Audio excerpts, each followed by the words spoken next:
अस्सलाम वालेकुम रहमतुल्लाहि वबरकातुहू। वालेकुम अस्सलाम वरहमतुल्लाहि वबरकातुहू। कैसे हैं आप सब बच्चे? सर ठीक। अल्हम्दुलिल्लाह। जैसे कि बेटा आप जानते हैं कि आज हफ्ते का दिन है और हमारे इस इदारे में इस दिन को यौम सरगर्मी के तौर पर मनाया जाता है। तो इस दिन का मकसद यह है कि तलबा सिर्फ किताबी इल्म ही नहीं बल्कि अमली और तख्लीकी सरगर्मी के ज़रिए से भी सीखे। यौम सरगर्मी तलबा की सलाहियतों को निखारने, एतमाद बढ़ाने और सीखने को दिलचस्प बनाने का बेहतरीन ज़रिया है। तो इसी मुनासिबत से जैसे कि आप सब जानते हैं कि पिछले हफ्ते से हमने उर्दू में रोबोट के बारे में पढ़ा, तो उसी की सरगर्मी करने के लिए आज हम यहाँ पे जमा हुए हैं। तो सबसे पहले मैं अगले जान में आपसे पूछना चाहूँगा कि जैसे पिछले हफ्ते से हमने रोबोट के बारे में पढ़ा है, क्या आप रोबोट का मुख्तसर सा तारुफ पेश कर सकते हैं? रोबोट एक ज़हीन मशीन है जिसे कंप्यूटर कंट्रोल करता है। इसे जैसे हिदायत दी जाती है इन्हें वो महफूज रखता है और तरतीब के साथ तमाम काम अंजाम देता है। रोबोट खतरनाक कामों में भी इस्तेमाल किया जा सकता है। ठीक है बेटा, बहुत बेहतरीन। लेकिन क्या आप मुझे रोबोट की कोई खास खुसूसियत बता सकती हैं, खूबी बता सकती हैं? हाँ, रोबोट की एक खास खूबी है, ये इंसानों की तरह कभी बेजार नहीं होता है। बहुत अच्छा। तो अब मैं रुख करता हूँ आलिया की तरफ। आलिया, आप मुझे बताइए कि रोबोट का तस्वुर सबसे पहले किसने पेश किया? रोबोट का तस्वुर करने वाला शख्स कारल चपल था। बहुत बेहतरीन बेटा। आप मुझे बताइए यहाँ पे जो हमने लफ्ज़ इस्तेमाल किया तस्वुर, ये तस्वुर के मानी क्या है? लफ्ज़ तस्वुर के माने है ख्याल। इसकी नाहवी हैसियत क्या है? लफ्ज़ तस्वुर की नाहवी हैसियत इसमें हासिल मज़दर है। आप इसे जुमले में इस्तेमाल कीजिए। इसमें मैंने कभी तस्वुर भी नहीं किया था कि हम एक रोबोट बना सकेंगे। आप देख रहे हैं जैसे कि बच्चों से हमने रोबोट का तारुफ भी जाना। हमारे पास एक और तालिब इल्म है बुरहान, जिन्होंने टीम वर्क करके एक डेमो भी तैयार किया है, रोबोट का मॉडल भी बनाया है। आप रोबोट से सवाल कीजिए ताकि हमारे अस्सलामु अलैकुम रोबोट। आपका नाम? मेरा नाम रोबो है। क्या आप खुद सोच सकते हो? नहीं, मैं खुद नहीं सोच सकता।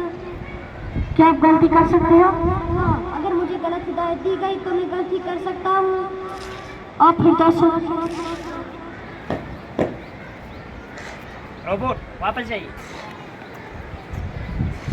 ठीक है, तो ये डेमो भी आपके सामने आ गया। अब हमारा आखिरी और अहम सवाल है, वो हम नाइला जान से करना चाहेंगे।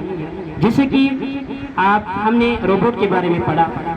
नाइला, क्या आप मुझे बता सकती हैं कि रोबोट जैसी नई इजादात के बारे में इस्लाम हमें क्या कुछ रहनुमाई कर रहा है? सर, इस्लाम हमें कायनात में गौर व फिक्र करने की तरगीब देता है, जैसे कि कुरान मजीद में है, वतफक्करून फी खल्क़िस समावाति वल अर्ज़। इसी गौर व फिक्र से नए इजादात सामने आते हैं। फिक्का का उसूल है कि असल में चीज़ें जायज़ है, लेकिन शर्त यह है कि रोबोट अच्छे और फायदेमंद कामों में इस्तेमाल किया है, बुरे कामों में नहीं।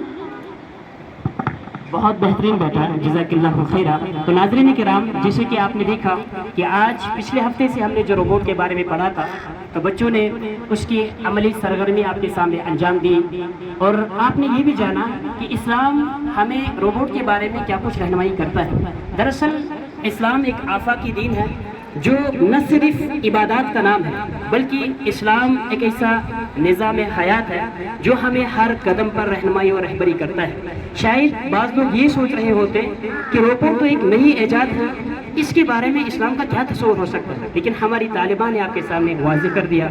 जैसे कि सूरह आल इमरान के अंदर अल्लाह रब्बुल इज़्ज़त जलाल ने फरमाया, इन्न फ़ी ख़ल्क़िस समावाति वल अर्ज़ व इख्तिलाफ़िल लैली वन नहार। कायनात है, आसमान है, ज़मीन है, रात और दिन है, इसमें अकल वालों के लिए बहुत सारी निशानियाँ हैं। और फिर अल्लाह ने फरमाया वयतफक्करूना फ़ी ख़ल्क़िस समावाति वल अर्ज़, और फिर वो ज़मीन और आसमान की इन तख्लीक़ात पे गौर करते हैं। और जब इंसान गौर व फिक्र करता है तो गौर व फिक्र के नतीजे में हमारे सामने बहुत सारी नई चीज़ें ईजाद में आती हैं। और बुनियादी तौर पर अल्लाह रब्बुल इज़्ज़त जलाल ने ये सारी कायनात हमारे लिए पैदा की है। और इस्लाम हमें इस बात के लिए उभारता है कि हम सोचें, अपनी अक्ल का इस्तेमाल करें کرے اور نئی ایجادات اپنے سامنے لائے جو نہ صرف ہمارے لیے بلکہ ساری کائنات کے لیے نفع بخش ثابت ہو. جیسے کہ محمد عربی صلی اللہ علیہ وسلم کا فرمان بھی ہے کہ خیر الناس من ينفع الناس، کہ لوگوں میں سب سے بہترین وہ ہے جو سب سے زیادہ لوگوں کو نفع پہنچاتا ہے. اور دوسری جگہ پہ آپ علیہ الصلوۃ والسلام کا فرمان یہ بھی ہے جو عقیدے اور اعتقاد کے طور پر ہمیں یاد رکھنا چاہیے. یہ جو جدید چیزیں ہمارے سامنے آ رہی ہے ان کا بھی تعلق ڈائریکٹلی یا انڈائریکٹلی ہم کہیں گے یہ اللہ رب ذوالجلال کے ساتھ ہے. جیسے کہ محمد عربی صلی اللہ علیہ وسلم نے فرمایا ہے کہ ان اللہ یصنع کل خالق، اللہ رب ذوالجلال نے ہی تمام یعنی تخلیق کرنے والوں کو، کاریگروں کو پیدا کیا ہے جو چیزیں بناتے ہیں، چیزوں کی تخلیق کرتے ہیں، چیزوں کو ایجاد کرتے ہیں. اور فرمایا وصنعتہ، اور ان کی جو صنعتیں ہیں، ان کی جو ایجادات ہیں انہیں بھی اللہ رب ذوالجلال نے ہی بنایا ہے.